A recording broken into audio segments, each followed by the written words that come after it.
శ్రీ సత్యసాయి జిల్లాలో విద్యార్థులతో పుస్తకాలు మోయించిన ఘటన ఇప్పుడు తీవ్ర చర్చకు దారితీస్తోంది. రోళ్ల మండలం ఆర్ గొల్లహట్టి పాఠశాలలో చోటు చేసుకున్న ఈ ఘటనకు సంబంధించిన వీడియో సోషల్ మీడియాలో వైరల్గా మారింది.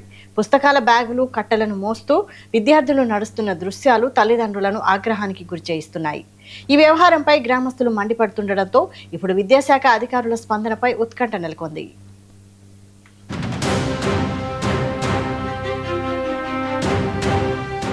శ్రీ సత్యసాయి జిల్లాలో విద్యార్థులతో పుస్తకాలు మోయించిన ఘటన తీవ్ర చర్చకు దారితీసింది. రోళ్ల మండలం ఆర్ గొల్లహట్టి గ్రామంలోని పాఠశాలలో ఈ ఘటన చోటు చేసుకున్నట్లు తెలుస్తోంది.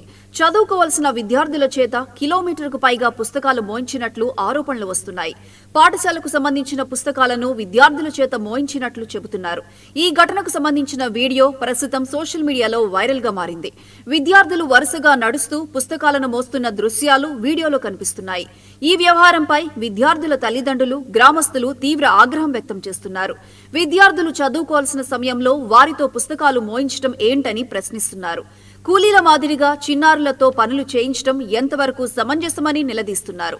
ఈ ఘటనకు సంబంధించి ఉపాధ్యాయుడు నరసింహనాయక్ పై తల్లిదండ్రులు, గ్రామస్తులు ఆరోపణలు చేస్తున్నారు. ఉపాధ్యాయుడి తీరు విద్యార్థుల పట్ల నిర్లక్ష్యంగా ఉందని స్థానికులు మండిపడుతున్నారు.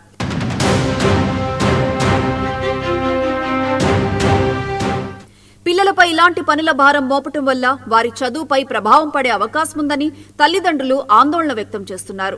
విద్యార్థుల భద్రత, సంక్షేమంపై ఉపాధ్యాయులు ప్రత్యేక శ్రద్ధ పెట్టాల్సిన అవసరం ఉందని చెబుతున్నారు. అయితే పుస్తకాలను విద్యార్థుల చేత ఎందుకు మోయించాల్సి వచ్చిందన్న దానిపై స్పష్టత రావాల్సి ఉంది. ఈ ఘటనకు సంబంధించిన వీడియో బయటకు రావడంతో విద్యాశాఖపై కూడా ఒత్తిడి పెరుగుతోంది. విద్యార్థులతో పుస్తకాలు మోయించిన ఘటనపై అధికారులు వెంటనే స్పందించాలని తల్లిదండ్రులు డిమాండ్ చేస్తున్నారు. ఈ వ్యవహారంపై సమగ్ర విచారణ జరిపి వాస్తవాలను వెలుగులోకి తీసుకురావాలని కోరుతున్నారు. తప్పు జరిగినట్లు తేలితే బాధ్యులపై చర్యలు తీసుకోవాలని గ్రామస్తులు డిమాండ్ చేస్తున్నారు. విద్యార్థులను ఇలాంటి పనులకు ఉపయోగించకుండా పాఠశాలల్లో తగిన ఏర్పాట్లు చేయాలని కోరుతున్నారు. ఈ ఘటనపై విద్యాశాఖ అధికారులు ఎలా స్పందిస్తారు, ఎలాంటి చర్యలు తీసుకుంటారు అన్నది ఇప్పుడు ఆసక్తికరంగా మారింది.